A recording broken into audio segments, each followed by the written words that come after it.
The fluorescent lights in the Miami-Dade County Courthouse buzzed overhead like angry wasps, casting a sickly yellow glow over the crowded waiting area.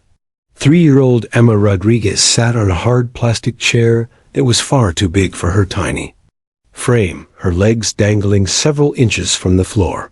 Her small hands clutched a worn stuffed rabbit named Mr. Hoppy, the same toy that had comforted her through countless nights when Daddy would come home late from his construction job, smelling of concrete dust and exhaustion.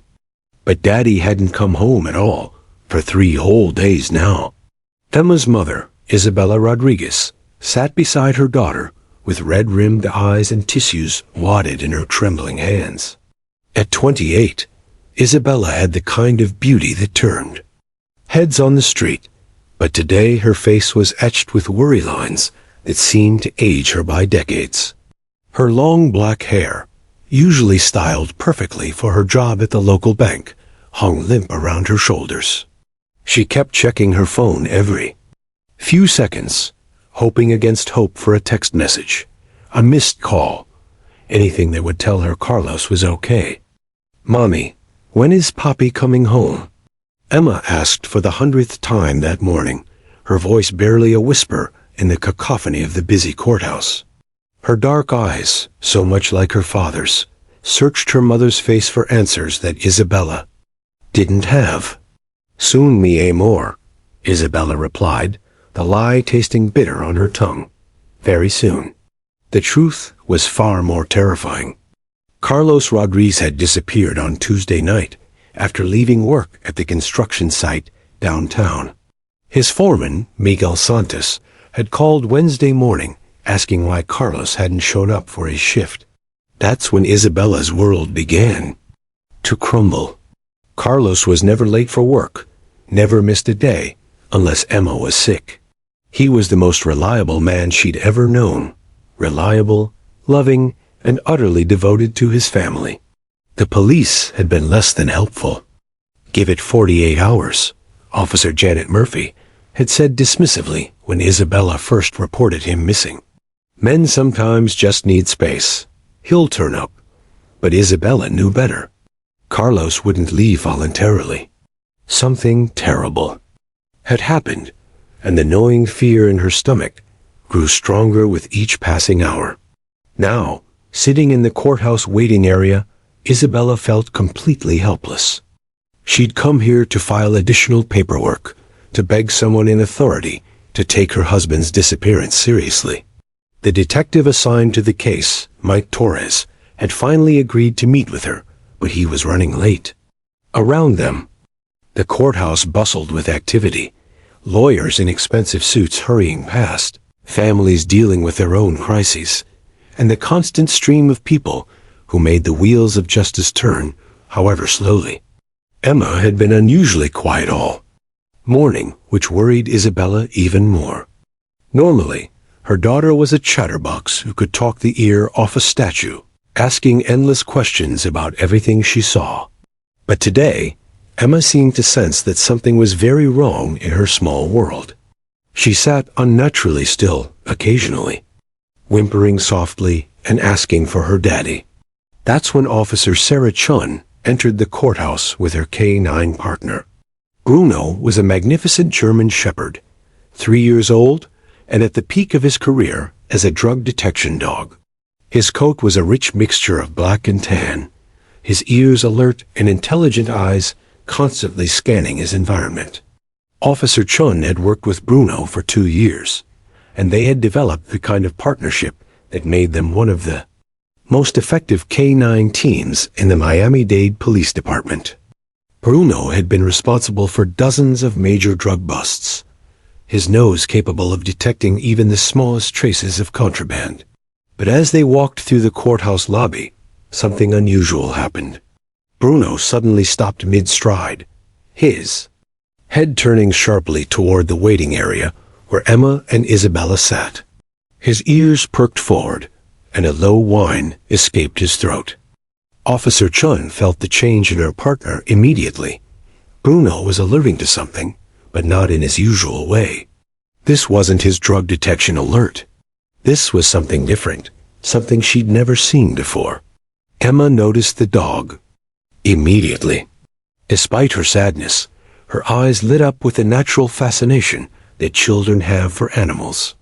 She slipped down from her chair before Isabella could stop her and took several steps toward the beautiful German Shepherd. "Emma, no," Isabella called out, but her daughter was already moving. The little girl stopped about 10 feet away from Bruno and did something that would change everything.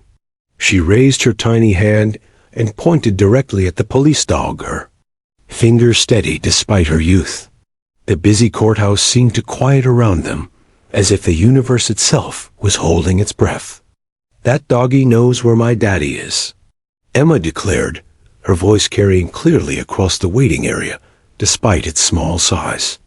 The words hit the air like a thunderclap. Everyone in the immediate vicinity stopped what they were doing. Lawyers paused mid-conversation, court clerks looked up from their paperwork, and even the security guards turned to stare at the little girl pointing at the police dog. But the most extraordinary thing happened next. Bruno, who had been trained to maintain discipline and follow commands at all times, suddenly broke away from Officer Chan's side. His leash went slack as he walked directly toward Emma, his tail not wagging, but his entire body language showing intense focus. When he reached the little girl, he sat down in front of her and began to whimper, not the alert whine he used for drug detection, but something softer, more emotional. Emma reached out her small hand and gently touched Bruno's head. The dog leaned into her touch, and for a moment, it seemed as if they were communicating in a language that only they understood. Officer Chun stood frozen, her training telling her to regain control of her partner, but her instincts telling her that something extraordinary was happening. In all her years of police work, she had never seen Bruno behave this way. "What did you say, little one?" asked a nearby attorney who had been watching the scene unfold. Emma looked up with complete seriousness, tears beginning to form in her dark eyes. "The doggy has the same scared feelings as me. He knows my daddy is scared too. He knows where Poppy is hiding." The courthouse lobby fell completely silent. Even the elevator bells seemed muted as everyone processed what this 3-year-old had just said. Isabella rushed to her daughters, sighed, embarrassment and hope warring in her chest. "I'm so sorry," she began to say to Officer Chun, but the policewoman held up a hand. "Wait," Officer Chun said quietly, studying Bruno's behavior. "He's never acted like this before. Never." That's when Detective Mike Torres chose that moment to finally arrive for his meeting with Isabella Rodriguez. He walked into a scene that would haunt him for the rest of his career. A 3-year-old girl standing next to a police dog that seemed to be trying to tell her something important, while a growing crowd of onlookers watched in fascinated silence. "Mrs. Rodriguez?" Detective Torres called out, but his eyes were fixed on the unprecedented scene before him. Emma turned toward the detective, her hand still resting on Bruno's head. "Are you the man who's going to find my daddy?" Detective Torres nodded, unable to speak for a moment. "Good," Emma said with the absolute certainty that only children possess. "Because Bruno is going to help you." The dog whimpered again, as if agreeing with her assessment, and Officer Sarah Chun realized that her life and her career was about to take a turn into completely uncharted territory. Detective Mike Torres had seen everything during his 15 years with the Miami-Dade Police Department. Gang shootings, domestic violence, drug trafficking, missing persons cases that ended in both triumph and tragedy. At 42, he prided himself on being a logical, methodical investigator who followed evidence, not hunches. His graying temples and weathered face told the story of countless late nights poring over case files, chasing down leads that more often than not led to dead ends. But standing in the courthouse lobby, watching a 3-year-old girl apparently communicate with a police dog about her missing father, Torres felt his rational world tilting on its axis. "This is impossible," he muttered under his breath, running a hand through his thinning hair. He'd worked dozens of missing persons cases, and they were solved through methodical police work, interviewing witnesses, checking phone records, analyzing credit card transactions, following paper trails. They weren't solved by children claiming. Dogs had psychic abilities. Yet something about the scene before him made his seasoned detective instincts prickle with an uncomfortable recognition. Bruno, Miami-Dade's most decorated drug detection dog, was exhibiting behavior that Officer Chon described as completely unprecedented. The German Shepherd sat motionless beside Emma Rodriguez, his intelligent brown eyes fixed on the little girl's face with an intensity that was both touching and unsettling. "Tell me exactly what happened," Torres said to Officer Chun, pulling out his worn notebook, a habit from his early days on the force that he'd never abandoned despite the department's move to digital everything. Sarah Chun, a 10-year veteran of the K-9 unit, shook her head slowly. "I've never seen anything like it, Detective. Bruno is trained to alert to narcotics, explosives, and occasionally missing persons through scent tracking. But this," she gestured toward her partner, "this is different. He's responding to something I can't identify." Emma tugged on Detective Torres's jacket sleeve with the fearless determination that only small children possess. "Mr. Policeman, Bruno told me something important." Torres crouched down to Emma's eye level, his joints protesting the movement. Despite his skepticism, something about the child's earnest expression made him listen. "What did Bruno tell you, sweetheart?" "He said Daddy smells like scared and hurt, but also like—" Emma paused, her small face scrunched in concentration as she searched for the right words. "Like the place where trucks sleep," Isabella Rodriguez gasped. "Carlos works construction. His company parks their trucks in a warehouse district downtown." She grabbed Torres's arm with desperate intensity. "Detective, please. I know this sounds crazy, but what if, Mrs. Rodriguez?" Torres interrupted gently. "I understand you're desperate to find your husband, but we can't base a police investigation on what a 3-year-old thinks a dog told her." But even as he spoke the words, Torres found himself studying Bruno more carefully. The dog's behavior was undeniably unusual. In his years working with the K-9 unit on various cases, he'd never seen a detection dog maintain such focused attention on a child. Bruno's entire body language spoke of alertness, purpose, and something that looked remarkably like urgency. Officer Chun knelt beside her partner, running her hands over his coat in the soothing gesture she used when Bruno was overstimulated. "Detective, I've worked with this dog for 2 years. He's never wrong about his alerts, and he's never behaved this way before. Maybe we should consider." "Consider what?" Torres stood up abruptly, his voice sharper than he intended. "Following a dog around Miami because a toddler thinks he's psychic? The department would have my badge." A small crowd had gathered around them, courthouse workers and visitors drawn by the unusual scene.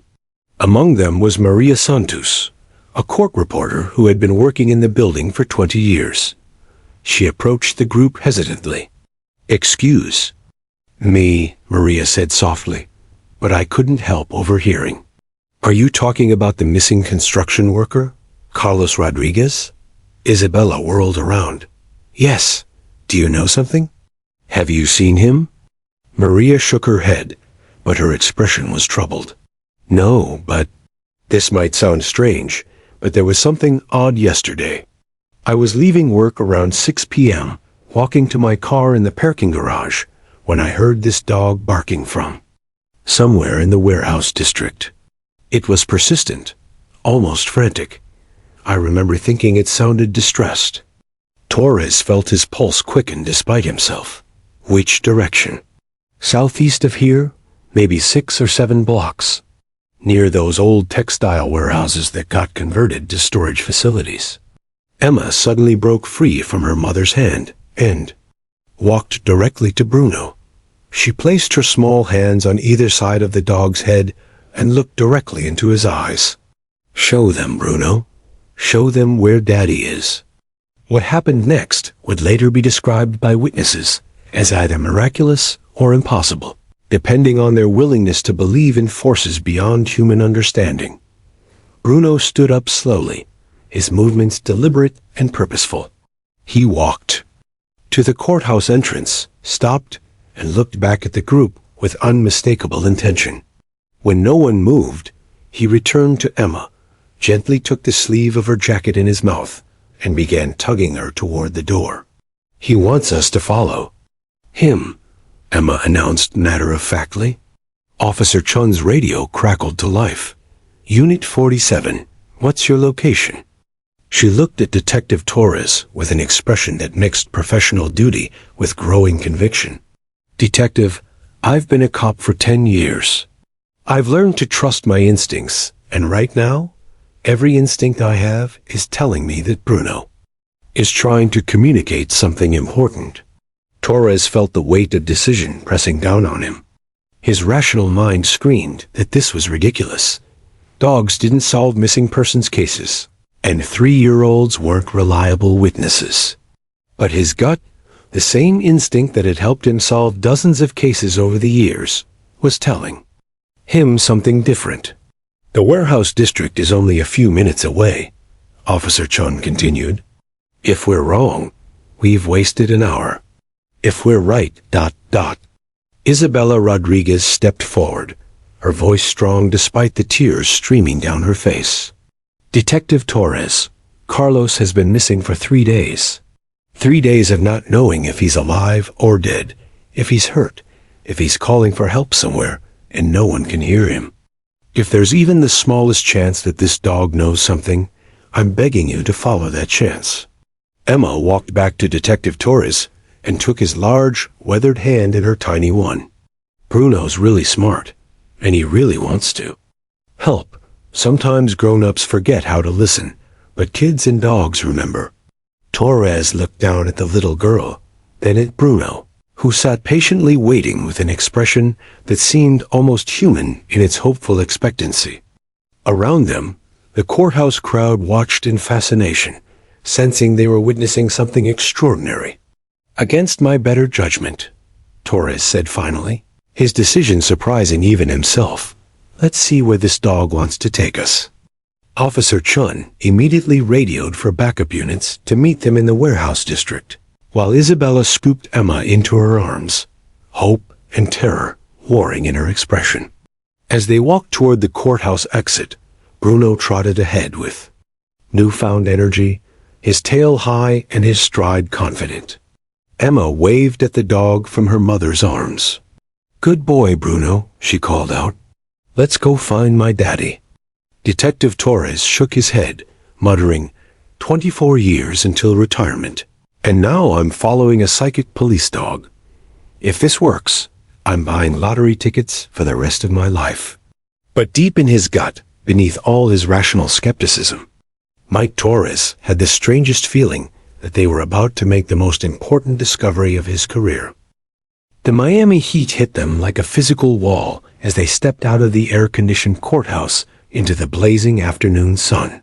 Detective Torres squinted against the glare, already feeling sweat beginning to form on his forehead. The temperature had climbed to 92 degrees, and the humidity made the air thick enough to cut with a knife. This was Florida in July at its most punishing, the kind of weather that made even seasoned locals seek shade. But Bruno seemed oblivious to the oppressive heat. The moment they reached the courthouse steps, the German shepherd's entire demeanor changed. His ears perked forward with laser focus, his nose lifted to catch scents carried on the sluggish breeze, and his powerful body tensed with purposeful energy. Officer Sarah Chun had seen this transformation countless times during drug busts. It was Bruno's work mode, the behavioral shift that meant he had locked on to something important. "He's tracking," Chun said with growing amazement. "I can see it in his posture, his breathing pattern.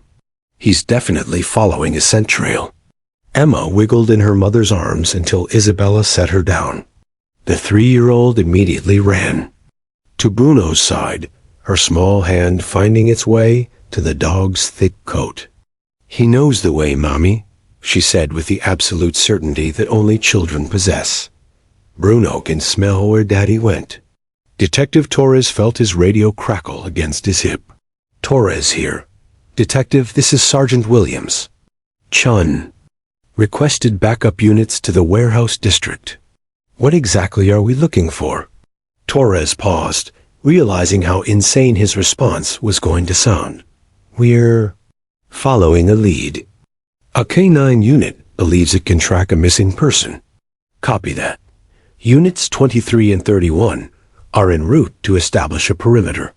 What Torres didn't mention was that the lead came from a 3-year-old's conversation with a police dog. Some things were better explained in person, if they could be explained at all. The small procession began moving southeast from the courthouse, with Bruno leading the way at a steady trot. The dog's nose worked constantly, sweeping from side to side as he navigated the busy downtown streets. Behind him walked Emma, her short legs working overtime to keep pace, while Isabella stayed close enough to grab her daughter if needed. Officer Chun maintained professional distance while keeping Bruno's leash slack, allowing him maximum freedom to follow whatever trail he detected. Detective Torres brought up the rear, his trained eyes scanning their surroundings while his mind wrestled with the impossibility of their situation. The downtown Miami streets buzzed with typical afternoon activity.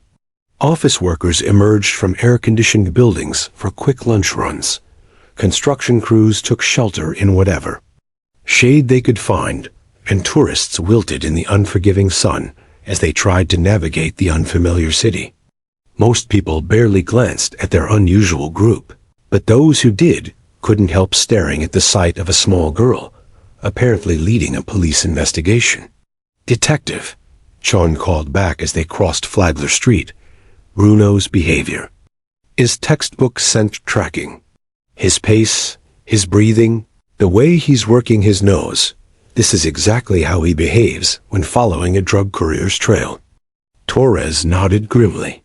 He'd seen Bruno work before, and Chun was right. The dog was exhibiting all the classic signs of active tracking. The question was, what was he tracking? As they moved deeper into the warehouse district, the urban landscape began to change. Gleaming office towers gave way to older, more industrial buildings. The streets grew wider but emptier, designed for truck traffic rather than pedestrians. Many of the warehouses showed their age: faded paint, cracked windows, loading docks that had seen better decades. Some had been converted into trendy loft apartments or artist studios, but others remained stubbornly industrial, serving the unglamorous but essential work of storing and moving goods through one of America's busiest ports. Emma suddenly stopped, walking. "Bruno's getting more excited," she announced, as if this was the most natural observation in the world. And she was right. The dog's tail had begun a subtle wag, and his pace had quickened. Officer Chun recognized these signs immediately. They meant Bruno was getting closer to whatever he was tracking. There, Emma pointed ahead to a cluster of older warehouses, their concrete walls stained by years of Florida rain and sun. "That's where the scared smell is strongest." Isabella grabbed her daughter's hand tighter. "How can you possibly know that, mi amor?" Emma looked up at her mother with the patient expression children wear when explaining something obvious to confused adults. "Bruno told me.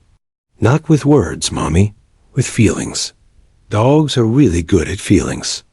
Detective Torres's radio crackled again. "Detective Torres, this is Unit 23. We're in position at the warehouse district. What's our next move?" Torres looked at Bruno, who had stopped in front of a particularly run-down warehouse with a faded sign reading Sunshine Storage Solutions. The building looked like it had been abandoned for years. Broken windows, rust stains down the concrete, walls and weeds growing through cracks in the loading dock. "Unit 23, We're approaching 1247 Southwest 12th Avenue. Warehouse with the Sunshine Storage sign. Set up a perimeter, but maintain distance. Copy that, Detective. Emma tugged on Torres's jacket again. Mr. Policeman, Bruno says there's something bad in there, but Daddy's okay. Scared, but okay. Officer Chun knelt beside her partner, studying his body language carefully. Detective, I've never seen Bruno this focused on a building. Usually, if he's tracking to a specific location, he'll alert and sit. But he's not doing that. He's agitated, like he knows there's something inside, but he can't get to it. The warehouse loomed before them, its broken windows like empty eye sockets, staring down at their small group. The building was 3 stories tall, probably built in the 1960s, when this area was Miami's industrial heart. Loading docks faced the street, but the metal roll-up doors were sealed with rust and age. A smaller pedestrian entrance sat beside the main cargo doors, but it appeared to be secured with multiple locks. "Mommy," Emma whispered, her voice suddenly small and frightened. "There are other scared people in there too. Not just Daddy." Isabella felt ice run through her veins, despite the oppressive heat. "What do you mean, baby?" "Bruno smells other. People who are scared and hurt. Daddy's not alone." Detective Torres felt his stomach drop. If the child was right, and he was beginning to believe she might be, this wasn't just a missing person case. This was something much larger and more dangerous. His radio crackled with Sergeant Williams's voice. "All units, be advised. We've got reports of suspicious activity in the warehouse district over the past week. Multiple neighbors complaining about unusual truck traffic at night, sounds of distress." Torres looked at Officer Chun, who was staring at her partner in amazement. Bruno had begun a low, continuous whine. Not his alert signal, but something that sounded almost like mourning. "Chun," Torres said quietly, "in your professional opinion, is your dog telling us there are people in distress inside that building?" Officer Chun met his eyes with complete seriousness. "Detective, I've worked with Bruno for 2 years. He's never been wrong about anything, not once. If he says there are people in that building who need help, then there are people in that building who need help." Emma walked up to the warehouse's pedestrian door and placed her tiny palm against the weathered metal. "Daddy," she called out in her small voice. "Daddy, we're here. Bruno found you." From somewhere deep inside the building came a sound that made everyone freeze. A faint but unmistakable human voice calling for help. Detective Torres grabbed his radio. "All units, this is Torres. We have a confirmed emergency situation at 1247 Southwest 12th Avenue. Request immediate backup, EMT units, and..." He paused, looking at the 3-year-old who had led them to this moment. ... and notify command that we may have stumbled onto something much bigger than a missing person case. Emma looked up at him with wise eyes that seemed far too old for her young face. "Bruno says thank you for listening." The warehouse door was about to be opened, and none of them were prepared for what they would find inside. The sound of human voices crying for help from inside the warehouse electrified the air around them like a lightning strike. Detective Torres felt 15 years of police training kick into overdrive as his body flooded with adrenaline. This was no longer about following a child's intuition or a dog's mysterious behavior. This was an active emergency situation with lives potentially hanging in the balance. "All units, we have confirmed voices inside the building. This is now a rescue operation." Torres barked into his radio while simultaneously drawing his service weapon. The familiar weight of the Glock in his hand provided a measure of comfort as his mind raced through tactical possibilities.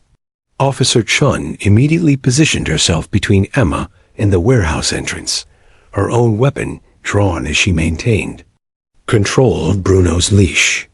The German Shepherd was now in full alert mode, his powerful body vibrating with tension as he stared fixedly at the building.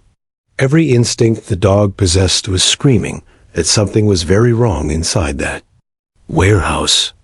"Emma, stay with me," Isabella whispered urgently, pulling her daughter close. The little girl had gone quiet, her usual chatter replaced by an otherworldly stillness as she continued to rest her small palm against the metal door. "They're scared, but they're not giving up," Emma said softly, her voice carrying an eerie calm that made the adults around her shiver despite the oppressive heat. "Daddy's being brave for the other people." Backup units began arriving with the efficient chaos that marked Miami-Dade's emergency response. Squad cars positioned themselves to block off the street, while EMT vehicles parked at strategic distances. Sergeant Williams emerged from the lead car, his weathered face grim as he took in the scene. At 55, Williams had supervised more high-stakes operations than he cared to count, but the sight of a 3-year-old at what might be a crime scene made his stomach clench with concern. "Torres, what's the situation?" Williams demanded. As he approached, "Possible kidnapping, possibly multiple victims," Torres replied tersely. "The building appears to be secured from the outside. We're going to need bolt cutters for these locks, and possibly a breaching team." What he didn't mention, what he couldn't quite bring himself to say out loud, was that their entire operation had been initiated by a toddler's conversation. With a police dog?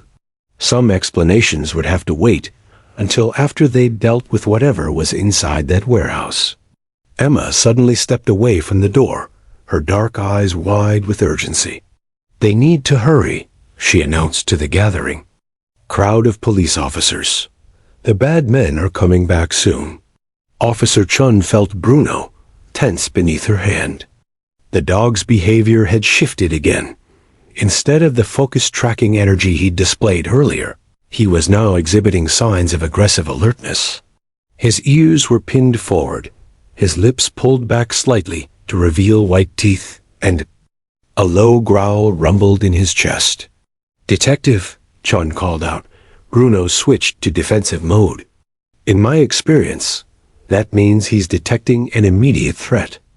2 officers arrived with heavy-duty bolt cutters and began working on the multiple locks securing the pedestrian entrance. The metallic snap of breaking chains echoed off the warehouse walls as, one by one, the barriers fell away.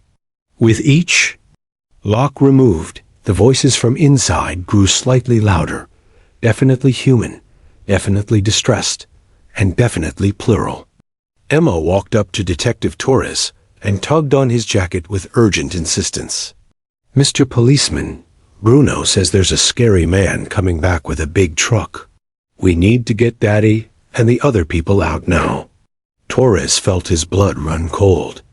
If the child was right, and her track record for accuracy was becoming disturbingly perfect, they might be walking into an active kidnapping operation with perpetrators who could return at any moment. "Williams," Torres called to his sergeant, "we need tactical backup, and we need it now. This might be an active situation." The final lock snapped under the bolt cutter's pressure, and the warehouse door swung open with a prolonged creak that seemed to echo the building's abandonment. The opening revealed only darkness beyond, but the sounds from inside became immediately clearer. Multiple voices calling for help, the clank of chains, and what sounded like someone weakly pounding against metal. Bruno lunged forward, nearly pulling Officer Chun off her feet in his eagerness to enter the building. She held him back with difficulty as the dog whined and pawed at the ground, every fiber of his being focused on whatever lay inside those dark walls. "Daddy," Emma called out, her small voice carrying into the warehouse depths. "Daddy, it's Emma. We found you." The response was immediate and heartbreaking. From somewhere in the building's interior came Carlos Rodriguez's voice, weak but unmistakably desperate. "Emma? Emma? Is that really you? Oh, God, please tell me you're real." Isabella collapsed to her knees, tears streaming down her face as she heard her husband's voice for the first time in 3 days. "Carlos, we're here. We're getting you out."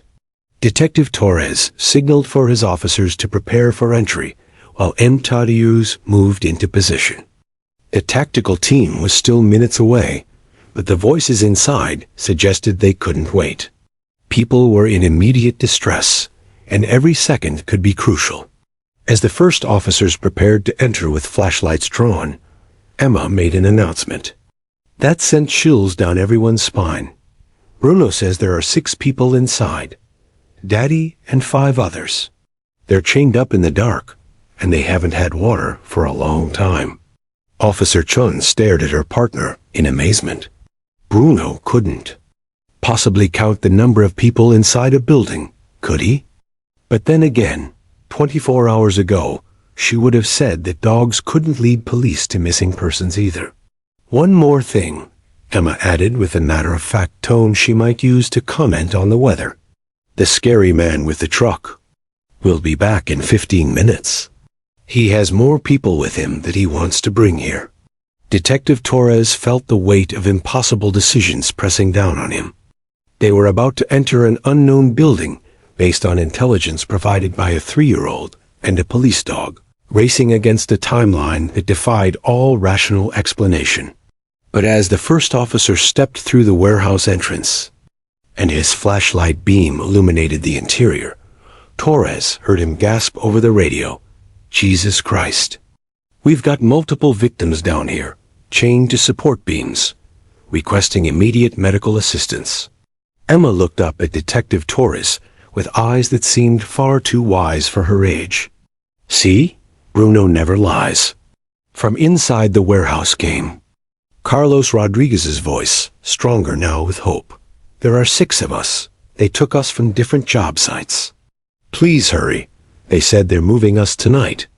As MT crews rushed toward the building, and tactical units screamed toward their location with sirens wailing, Detective Torres realized that everything he thought he knew about police work had just been turned upside down by a 3-year-old girl and her 4-legged partner. The impossible had become reality, and they were just getting started. Within 30 minutes of the warehouse rescue, every major news network in South Florida had satellite trucks racing toward the scene. The story was too extraordinary to ignore. A 3-year-old girl and a police dog had somehow led authorities to uncover what the FBI was already calling one of the largest human trafficking operations ever discovered in Miami-Dade County. Emma Rodriguez sat in the back of an EMT vehicle, her small legs swinging freely as a paramedic checked her vitals as a precaution. She seemed completely oblivious to the chaos erupting around her, more interested in the fact that Bruno was sitting beside her, his massive head resting on her lap while she gently stroked his ears. "Good boy, Bruno," she whispered to the German shepherd. "We did it. We found Daddy and his friends." 20 feet away, Carlos Rodriguez was being loaded into an ambulance on a stretcher, severely dehydrated and weak but alive. The construction worker had lost 15 pounds during his 3-day captivity, and his wrists bore the angry red marks of the chains that had held him prisoner. But his eyes remained fixed on his daughter with an intensity that spoke of a man who had never expected to see his family again. "Emma saved my life," Carlos managed to tell the paramedics through cracked lips. "I don't know how she found me, but she saved all of us." The all of us Carlos referred to were 5 other men, ranging in age from 19 to 54. All construction workers or day laborers who had been systematically kidnapped from job sites across Miami over the past 2 weeks.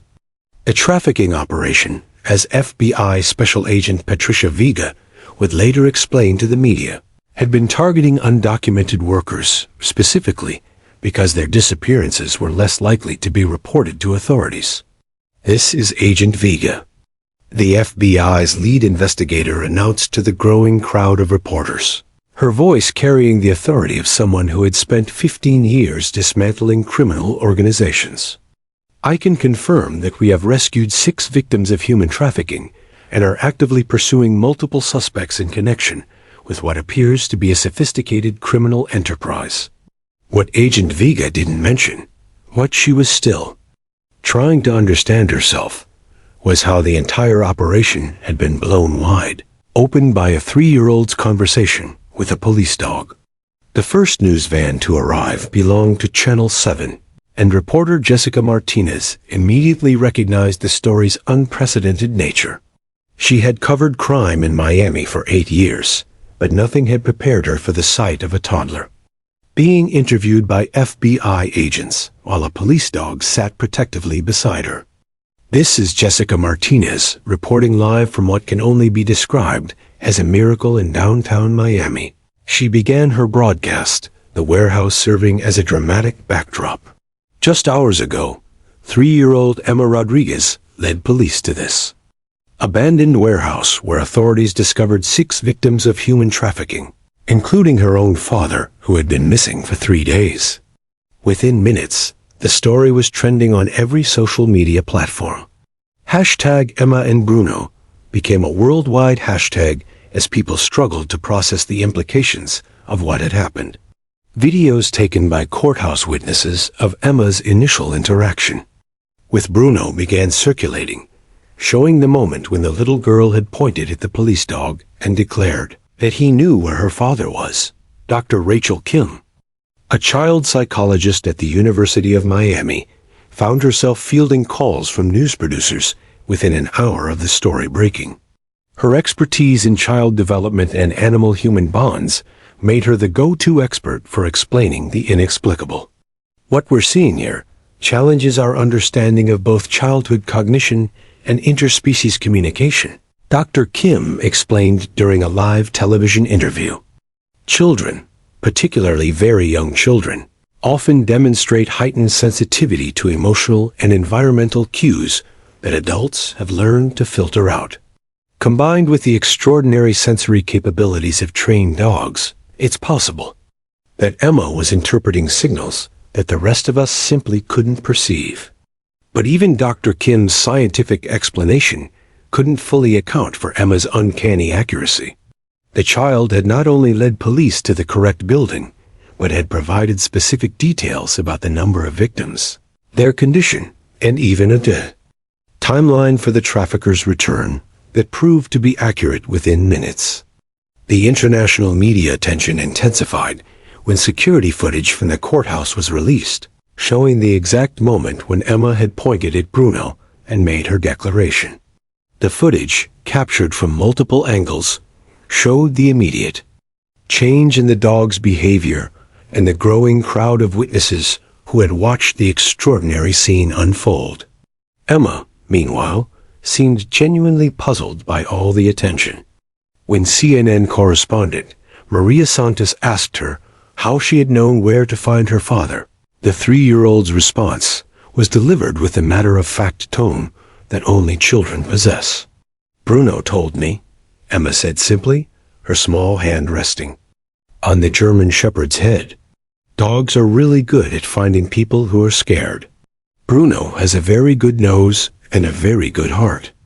Officer Sarah Chun found herself at the center of the media storm, fielding questions about her partner's unprecedented behavior.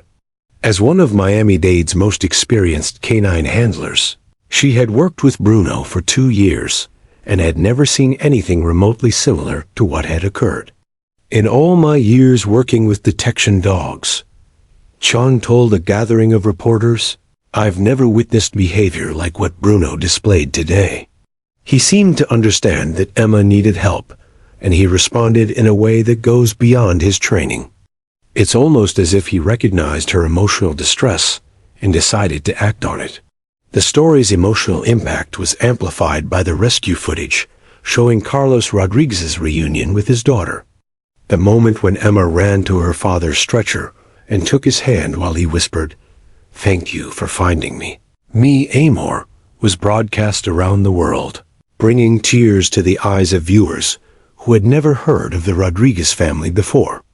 That day, social media exploded with theories about Emma and Bruno's connection.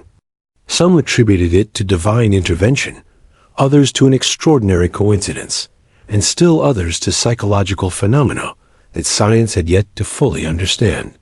But regardless of the explanation, the undeniable fact remained. A 3-year-old girl and a police dog had accomplished what seasoned investigators had been unable to do. The trafficking ring's scope became clearer as the investigation progressed.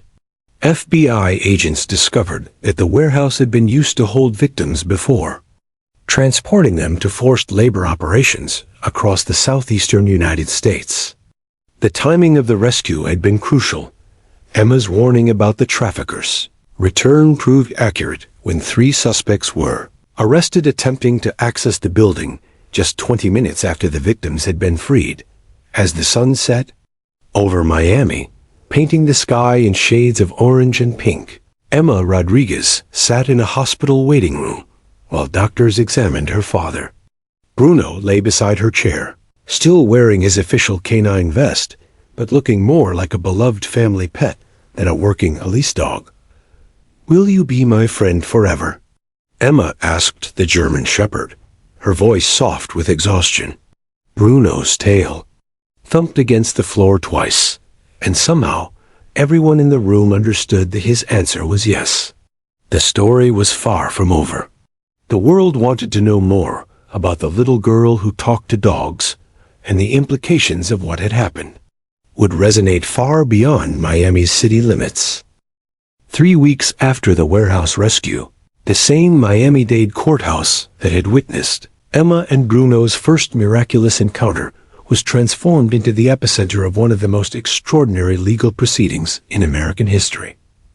The federal courtroom, normally reserved for routine immigration cases and drug trafficking trials, had been selected to host the prosecution of the Ramirez human trafficking organization, and its most unusual witness, Judge Patricia Hendricks, a 28-year veteran of the federal bench, had presided over countless complex cases, but nothing had prepared her for the logistical nightmare of accommodating a 3-year-old witness and her canine companion. The courtroom had been modified with child-friendly seating, and a special area had been designated for Bruno, complete with water bowls and a comfortable mat. Emma Rodriguez sat in the witness area wearing a bright yellow dress that her grandmother had specially chosen because Amarillo brings good luck. Her dark hair was pulled back with ribbon, and she clutched the same stuffed rabbit, Mr. Hoppy, that had comforted her during those terrible days when her father was missing. Beside her sat Bruno, no longer in his official canine vest, but wearing a specially made blue collar that identified him as a court support animal, a designation that had required emergency legislation to create. The courtroom was packed beyond capacity. International media representatives filled every available seat, while overflow crowds watched on monitors in adjacent rooms. The prosecution table was commanded by Assistant U.S. Attorney Janet Mills, a formidable federal prosecutor who had built her career dismantling organized crime syndicates. Across from her sat the defense team representing Miguel Ramirez, Carlos Vega, and Antonio Santos, the 3 men arrested in connection with the trafficking operation. Defense attorney Robert Chun, no relation to Officer Sarah Chun, had built his case around a simple but troubling premise. The testimony of a 3-year-old child, no matter how compelling, could not be considered reliable evidence in a federal criminal proceeding. His opening statement had been a masterclass in legal skepticism, systematically dismantling the possibility that Emma could have possessed the knowledge she claimed to have. "Ladies and gentlemen of the jury," Sean had argued, "we are being asked to convict 3 men based on the alleged psychic abilities of a toddler and her supposed communication with a police dog. This is not evidence. This is fantasy masquerading as justice." But Prosecutor Mills had a different strategy. She had spent weeks preparing Emma for her testimony, working with child psychologists to ensure the little girl could articulate her experiences in a way that a jury could understand. More importantly, Mills had assembled a team of expert witnesses who could provide scientific context for what Emma had accomplished. Your Honor, Mills announced as she rose for her opening statement. The prosecution will demonstrate that Emma Rodriguez possesses an extraordinary ability to perceive and interpret behavioral and sensory information that trained adults often miss. While we make no claims about supernatural abilities, we will show that this child's observations led directly to the rescue of 6 victims and the disruption of a criminal enterprise that had been operating undetected for months. Dr. Amanda Foster, the child psychologist who had worked with Emma throughout the investigation, took the stand first. Her testimony laid the groundwork for understanding how young children could perceive emotional and environmental cues that adults might overlook. Children between the ages of 2 and 4, Dr. Foster explained to the jury, exist in a developmental stage where they haven't yet learned to filter sensory information the way adults do. They notice things we've been conditioned to ignore. Subtle changes in body language, environmental sounds, even scent variations that our conscious minds dismiss as irrelevant. The courtroom listened in rapt attention as Dr. Foster described Emma's interviews. The child had provided remarkably consistent accounts of her interaction with Bruno, describing not just what she had seen, but what she had felt from the dog's behavior. When I asked Emma to describe how she knew Bruno understood her father's situation, Dr. Foster continued. She told me, Bruno's eyes got sad like mine, and his tail stopped being happy. Dogs don't lie about feelings like people sometimes do. Officer Sarah Chun's testimony provided the law enforcement perspective on Bruno's unprecedented behavior. After being sworn in, she described the German Shepherd's training, his exemplary service record, and his normal behavioral patterns during detection work. In 2 years of partnership with Bruno, Chun testified, I had never seen him respond to a civilian the way he responded to Emma Rodriguez. His behavior suggested he was detecting something significant, but it wasn't following any of his trained alert patterns. It was something entirely new. When Prosecutor Mills asked Chun to describe Bruno's behavior in detail, the officer's response sent a murmur through the courtroom. Bruno exhibited what I can only describe as empathetic behavior. He seemed to recognize Emma's distress and responded as if he understood that she needed help finding someone important to her. The defense team's cross-examination focused relentlessly on the lack of precedent for accepting such testimony. Defense attorney Chun questioned every aspect of the evidence, from the reliability of childhood memory to the impossibility of interspecies communication. Officer Chun, the defense attorney, pressed, in your training as a canine handler, were you ever taught that dogs could understand complex human emotional situations and respond with investigative assistance? No, sir, Officer Chun replied honestly. But I was also never taught that it was impossible. The moment everyone had been waiting for finally arrived when Emma Rodriguez was called to the witness stand. Judge Hendricks had arranged for a special stepping stool to help the little girl reach the microphone, and Dr. Foster sat nearby to provide support if needed. Prosecutor Mills approached Emma with a gentle demeanor she might use with her own children. Emma, can you tell the jury about the day you met Bruno? Emma's response was delivered with the crystal-clear articulation that had amazed court observers throughout the proceedings. I was very sad because my daddy was gone, and I didn't know where he was. When I saw Bruno, his eyes looked sad too, like he understood how scared I was feeling. What happened next? Mills prompted gently. Bruno came over to me, and we looked at each other. I could tell he wanted to help, like when someone sees you crying and wants to make you feel better. But Bruno knew something more. He knew where my daddy was. Defense Attorney Chun's cross-examination was careful but persistent. Emma, how did you know Bruno understood about your father? Emma turned toward the defense table with the patient expression children wear when explaining something obvious to confused adults. Because animals don't pretend about feelings like people sometimes do, When Bruno looked at me, I could see in his heart that he knew something important. But Emma, Chun pressed, dogs can't actually talk to people, can they? Emma's response silenced the courtroom, not with words, but with feelings. Bruno felt my daddy's scared feelings in the same place where my daddy was hiding. That's how he knew where to look. The courtroom sat in absolute silence as the implications of Emma's testimony sank in. Here was a 3-year-old girl, under oath in federal court, describing a form of communication that challenged everything most people believed about the boundaries between human and animal consciousness. Judge Hendricks called for a brief recess. But as the courtroom began to empty, Emma remained in the witness chair, her small hand resting on Bruno's head. The German shepherd had remained perfectly calm throughout the entire proceeding, as if he understood the importance of what was happening.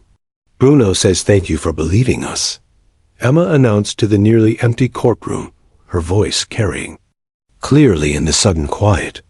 Prosecutor Mills felt a chill run down her spine as she realized that, somehow, this little girl and her 4-legged partner had just changed the very definition of what constituted credible testimony in an American courtroom. The jury deliberation lasted 47 hours, nearly 2 full days that felt like an eternity to everyone involved in what legal scholars were already calling the Rodriguez case. Outside the Miami Federal Courthouse, crowds had gathered, with signs reading "Believe Emma" and "Justice for Bruno's Heroes." The international media had set up a virtual tent city on the courthouse steps, with reporters from 6 continents providing live updates to audiences who had become emotionally invested in the outcome. Inside Deliberation Room C, 12 jurors struggled with a decision that would either validate or dismiss the most extraordinary testimony in modern legal history. Foreman Robert Martinez, a 62-year-old retired engineer, had never imagined that his civic duty would involve determining whether a 3-year-old's communication with a police dog constituted credible evidence in a federal criminal case. "Let's go through this one more time," Martinez said, rubbing his temples as the jury reconvened after another sleepless night. "We have 6 rescued victims, 3 defendants caught returning to the crime scene, and physical evidence that directly corroborates everything the child said she learned from the dog." Juror Maria Santos, a mother of 2 young children, had been Emma's most vocal supporter throughout the deliberations.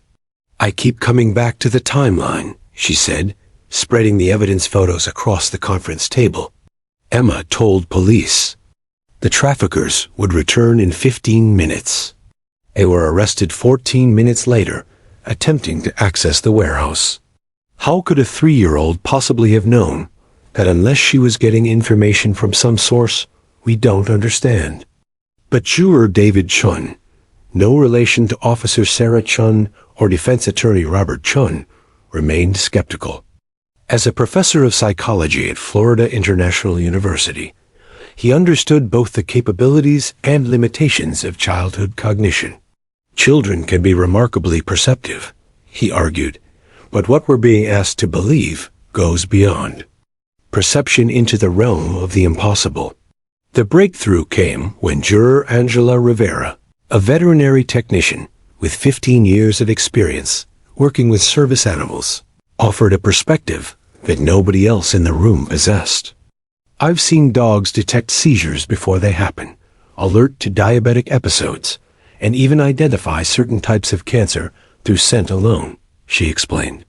What if Bruno wasn't performing some mystical communication, but was actually detecting biochemical markers that indicated distress and fear from multiple sources? What if Emma, with a child's unfiltered intuition, was correctly interpreting what the dog was telling her through his behavior? This scientific framework gave the jury a way to reconcile their logical minds with the extraordinary evidence before them. They weren't being asked to believe in supernatural communication, but rather to accept that the combination of canine sensory capabilities and childhood intuition could produce results that seemed miraculous, but were actually grounded in natural phenomena that science was only beginning to understand. When the jury finally returned to the courtroom, the atmosphere was electric with tension. Emma sat in the front row with her parents, Bruno lying calmly at her feet, despite the palpable anxiety filling the room. Carlos Rodriguez had made a remarkable recovery from his ordeal, but the psychological scars of his captivity were still visible in the way he kept one protective hand on his daughter's shoulder. Judge Patricia Hendricks called the court to order, her voice steady despite the historic nature of the moment. "Has the jury reached a verdict?" Foreman Martinez stood slowly, the weight of his decision evident in his posture. "We have, Your Honor." The courtroom held its collective breath as Martinez unfolded the verdict form. International news crews focused their cameras on his face, knowing that billions of people around the world were waiting to learn whether justice would validate the impossible. In the case of United States v. Miguel Ramirez, Carlos Vega, and Antonio Santos, on the charge of conspiracy to commit human trafficking, we find the defendants guilty on all counts. The courtroom erupted. Emma looked up at her father with confusion as people around them began crying, cheering, and embracing each other. She didn't fully understand the legal proceedings, but she could sense that something very important had just happened. "Does this mean the bad men can't hurt any more people?" she asked Carlos, her small voice somehow audible despite the chaos around them. "Yes, mi amor," Carlos replied, tears streaming down his face. "Thanks to you and Bruno, they can't hurt anyone ever again." The verdict's impact extended far beyond the Miami courthouse. Within hours, legal experts were analyzing the implications of a federal jury accepting testimony based on human-animal communication. The precedent established by the Rodriguez case would influence court proceedings across the country, opening new possibilities for how testimony could be evaluated and what constituted credible evidence. Dr. Patricia Williams, a professor of law at Harvard University, appeared on every major news network to discuss the verdict's significance. "What we've witnessed in Miami represents a fundamental shift in how our legal system understands consciousness, communication, and evidence," she explained during a live CNN interview. The jury didn't just convict 3 human traffickers. They validated the idea that truth can emerge from sources we've traditionally dismissed as unreliable. The sentences handed down by Judge Hendricks reflected the severity of the crimes and the extraordinary circumstances of their discovery. Miguel Ramirez, the operations leader, received 25 years in federal prison. Carlos Vega and Antonio Santos each received 15-year sentences. But the most significant aspect of the sentencing hearing was Judge Hendricks' closing statement. "This court has witnessed something unprecedented," Judge Hendricks declared. "A child's intuition and a dog's instincts combined to expose a criminal enterprise that law enforcement had been unable to detect through conventional means. While we may never fully understand how Emma Rodriguez and K9 Bruno accomplished what trained investigators could not, we cannot dismiss the results they achieved." The judge paused, looking directly at Emma, who was listening intently, despite not understanding all the legal terminology. "This case reminds us that wisdom and truth can emerge from the most unexpected sources, and that sometimes the smallest voices carry the most important messages." Emma stood up on her chair so she could see Judge Hendricks better. "Your Honor," she said in her clear, sweet voice, "Bruno wants me to tell you thank you for listening to us. He says grown-ups don't always remember how to hear what animals are trying to say, but you did." The courtroom fell silent as Judge Hendricks wiped tears from her eyes. "Thank you, Emma, and thank you, Bruno. This court has learned as much from you as you have helped us achieve justice." The verdicts were upheld on appeal 6 months later, cementing the Rodriguez case as a landmark in American jurisprudence. Law schools began teaching courses on alternative forms of evidence, and police departments across the country started exploring new ways to utilize the human-animal bond in criminal investigations. But for Emma Rodriguez, the most important outcome was simpler. Her daddy was safe. The bad men were gone, and she had a best friend named Bruno who would never doubt her again. The impossible had become precedent, and the world would never look at the relationship between humans and animals quite the same way again. 2 years after the warehouse rescue that changed everything, 4-year-old Emma Rodriguez had become the most famous child in America, but she remained blissfully unaware of her celebrity status. On this particular Tuesday morning in October, she sat cross-legged on the living room floor of their new house in Coral Gables, carefully brushing Bruno's thick coat while explaining to him why they needed to look their best for their visit to Jefferson Elementary School.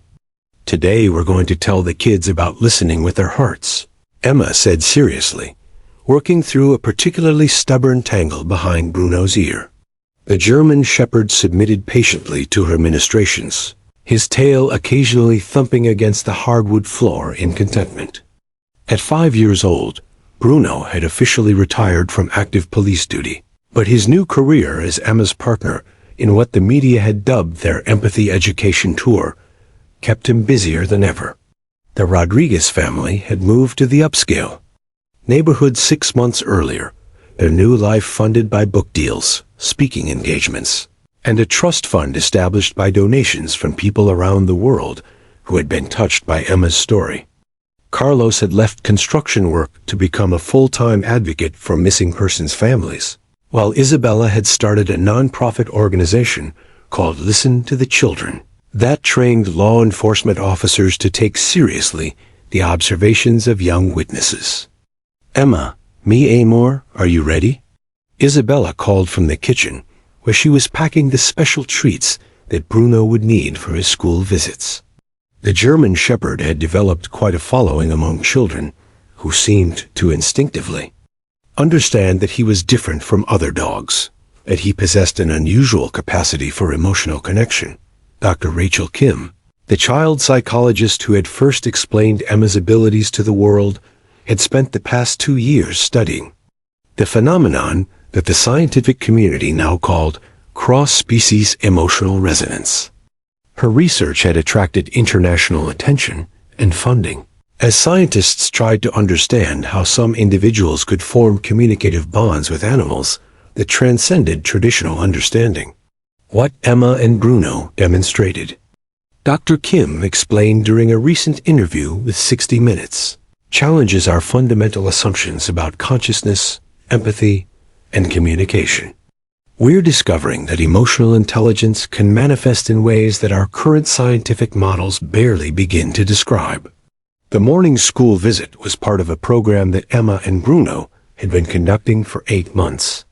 They traveled to elementary schools across Florida, teaching children about empathy, intuition, and the importance of listening to both animals and their own inner voices. The program had been so successful that requests were pouring in from schools nationwide. At Jefferson Elementary, 153rd graders sat in rapt attention as Emma, now an articulate 4-year-old, stood before them with Bruno at her side. She no longer needed the stepping stool that had been required in the courthouse. She had grown taller and more confident, though she still possessed the same earnest sincerity that had captivated the world. "Who here has a pet?" Emma asked. The assembled children and dozens of hands shot into the air. "Good. Then you already know that animals have feelings, just like we do. The difference is that animals are really honest about their feelings. They don't pretend to be happy when they're sad, or pretend to be brave when they're scared." 8-year-old Marcus Williams raised his hand tentatively. "How did you know Bruno could find your daddy?" Emma's answer had evolved over the months of telling her story, becoming more sophisticated while retaining its essential truth. "I didn't know Bruno could find him, but I knew Bruno understood how scared and sad I was feeling, because I could see the same feelings in his eyes. When you really pay attention to how someone else is feeling, Even if that someone is a dog, sometimes you can help each other in amazing ways. Bruno, as if understanding his cue, walked slowly through the seated children, allowing them to pet him while Emma continued her presentation. The German Shepherd had an uncanny ability to identify children who were struggling with problems at home, often stopping to rest his head on the lap of a child who was dealing with divorce, illness, or other family difficulties. The most important thing, Emma told the children, is to trust your feelings about people and animals. Kids are really good at knowing when something is wrong, or when someone needs help. Grown-ups sometimes forget how to do that, but you don't have to forget. After the presentation, Emma and Bruno met privately with 5 children whom the school counselor had identified as potentially benefiting from their visit. One was 7-year-old Sofia Hernandez, whose father had been missing for a week after, failing to return from a business trip. The police had found no leads, and Sofia's mother was becoming increasingly desperate. Emma sat beside Sofia on a small bench outside the school library, with Bruno lying peacefully at their feet. "Tell me about your daddy," Emma said gently. Sofia's story poured out, how her father was supposed to return from Orlando 6 days ago, how his phone went straight to voicemail, how her mother cried when she thought Sofia wasn't looking. As the little girl spoke, Bruno's behavior began to change in ways that Emma immediately recognized. "Sofia," Emma said carefully, "Bruno thinks your daddy might be hurt, but not gone. Has anyone looked for him in the places between here and Orlando?" The conversation that followed led to Emma suggesting that Sofia's mother contact Detective Mike Torres, who had become something of an expert in cases involving missing persons and intuitive leads. Torres, now promoted to sergeant, had developed protocols for investigating cases where children reported unusual insights about missing family members. 3 days later, Sofia's father was found in a hospital in Kissimmee, where he had been unconscious since a car accident that had left him with amnesia and no identification. The hospital staff had been caring for John Doe for a week, waiting for someone to claim him. The reunion made local news, but for Emma, it was simply another confirmation that listening to feelings, both human and animal, could lead to important discoveries.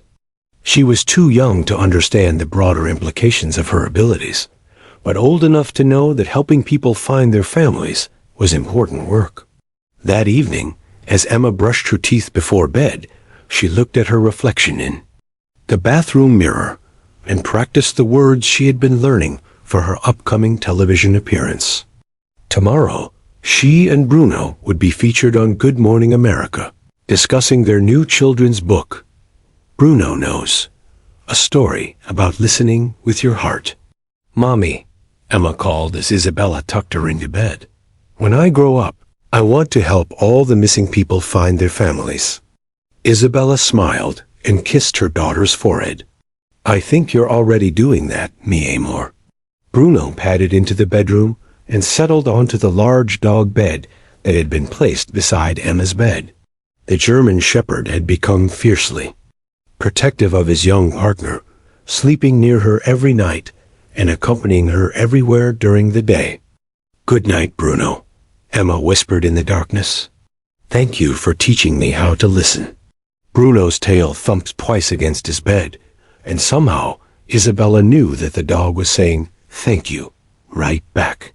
Outside their window, the city of Miami sparkled in the darkness, and somewhere in that vast urban landscape, Detective Torres was working a missing person case with new protocols that took seriously the observations of children and the behavioral cues of animals. The Rodriguez case had changed more than just one family. It had transformed an entire system's understanding of how justice could be achieved.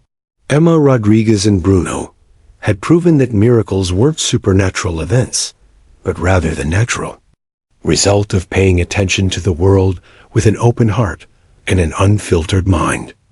Their legacy would continue to inspire investigators, comfort families, and remind the world that sometimes the most important truths come from the smallest voices. In her dreams that night, Emma didn't dream of fame or television appearances, or the thousands of people who considered her a hero. She dreamed of a simple truth, that love and attention could bridge any gap, solve any mystery, and bring any lost soul home.